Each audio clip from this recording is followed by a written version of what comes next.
ప్రధానంగా పోటీ కనబడుతోంది. సో నవీన్ యాదవ్ అయితే టికెట్ ని ఆశిస్తున్నాను అని చెప్తున్నారు. ఆయన నేను టికెట్ ఆశిస్తున్నాను, టికెట్ కి ఆ భగవంతుడి ఆశీస్సులు కావాలని చెప్తూ ఉన్నారు.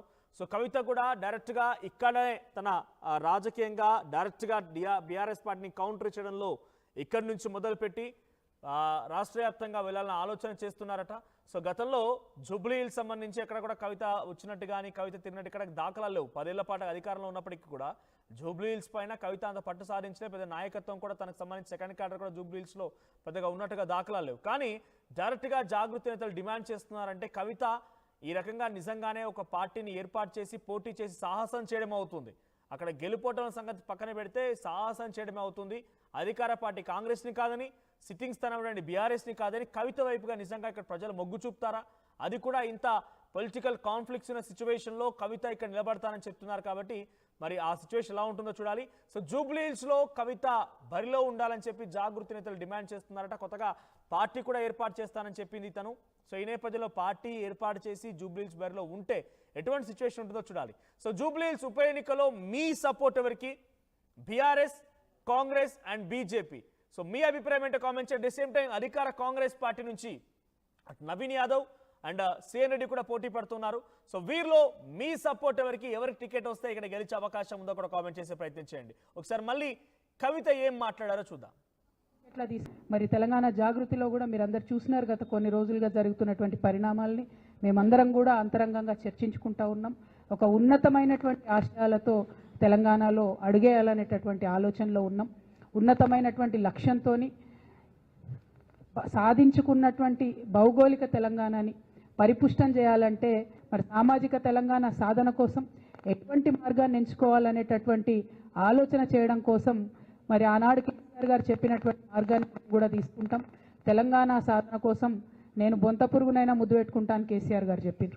మేము లెఫ్ట్ టు రైట్ ప్రతి ఒక్కరిని కలుస్తాం, మేధావులందరినీ కలుస్తాం, కవులు రచయితలందరినీ కలుస్తాం, వారి యొక్క ఒపీనియన్స్ తీసుకుంటాం. తెలంగాణలో కేసీఆర్ గారి హయాంలో జరిగినటువంటి మంచినంతటి కూడా మనం ఇంకా ఎట్లా తీసుకొని వెళ్ళగలుగుతాం, ఇంకా పరిపుష్టంగా ఎట్లా చేయగలుగుతాం, ఆనాడు చేయకుండా మిగిలిపోయినటువంటి కొన్ని పనులు ఎట్లా ఉన్నాయి, మళ్ళీ మూడోసారి కూర్చుంటే కేసీఆర్ గారు తప్పకుండా సామాజిక తెలంగాణ సాధనలో బలీయంగా కృషి చేసేవారని నేను నమ్ముతున్నాను. వారు అన్ఫార్చునేట్లీ అవకాశాన్ని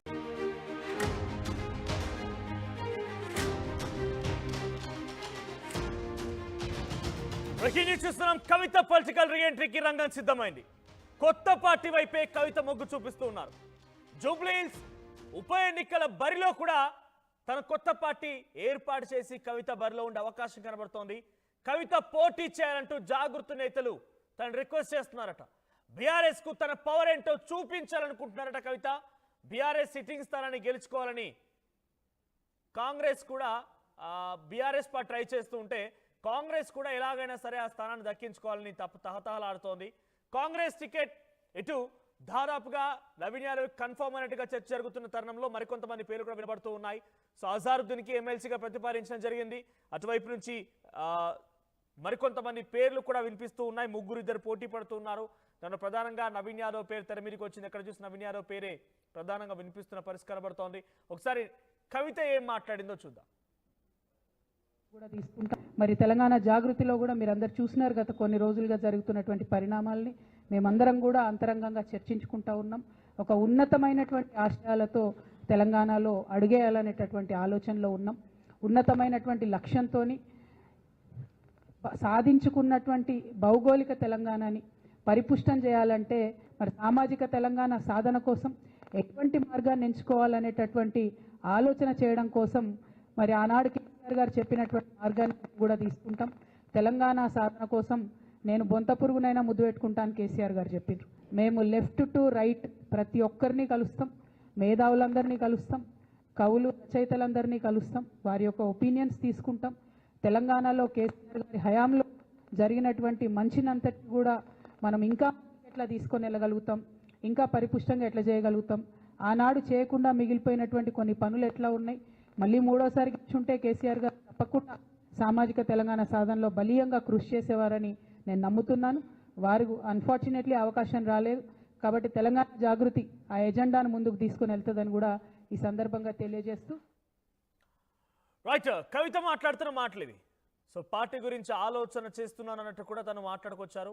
సో తెలంగాణ సంస్కృతి సాంప్రదాయాలని కాపాడదాం, అంతా కూడా ముందుకు కలిసికట్టుగా వెళ్దాం, తెలంగాణ ఆశయాల కోసం మనం పనిచేద్దాం అన్నట్టుగా తను మాట్లాడుతూనే తను జాగృతి నేతల నుంచి కూడా పెద్ద ఎత్తున డిమాండ్స్ వస్తున్నాయట. తను డైరెక్ట్గా జూబ్లీహిల్స్ ఉప ఎన్నికలో పోటీ చేయాలని చెప్పి జాగృతి నేతలంతా కూడా పట్టుబడుతున్నారట. అయితే జూబ్లీహిల్స్ నియోజకవర్గానికి సంబంధించి ఉప ఎన్నికల్లో తాను సైతం బరిలో ఉంటున్నాను, టికెట్ ఆశిస్తున్నాను అని చెప్పి నవీన్ యాదవ్ మాట్లాడుకొచ్చారు ఆర్టీవీతో. నవీన్ యాదవ్ ఏం మాట్లాడారో చూద్దాం.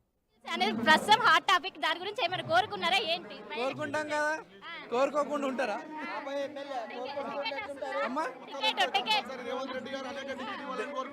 భగవంతుడు ఆశీర్వాదం. ఏం కోరుకున్నారు? జూబ్లీహిల్స్ అనేది ప్రస్తుతం హాట్ టాపిక్. దాని గురించి ఏమైనా కోరుకున్నారా ఏంటి? కోరుకుంటాం కదా, కోరుకోకుండా ఉంటారా? అమ్మా భగవంతుడు ఆశీర్వాదం. అయితే జూబ్లీహిల్స్ నియోజకవర్గానికి సంబంధించి ఇక్కడ ఎమ్మెల్యేగా ఉన్నటువంటి మాగంటి గోపీనాథ్ మరణం తర్వాత జూబ్లీహిల్స్ ఉప ఎన్నిక అనివార్యమైంది. ఈ నేపథ్యంలోనే వివిధ పార్టీలన్నీ కూడా జూబ్లీహిల్స్లో పాగా వేయడానికి సిద్ధమవుతున్నాయి. BJP, BRS, Congress.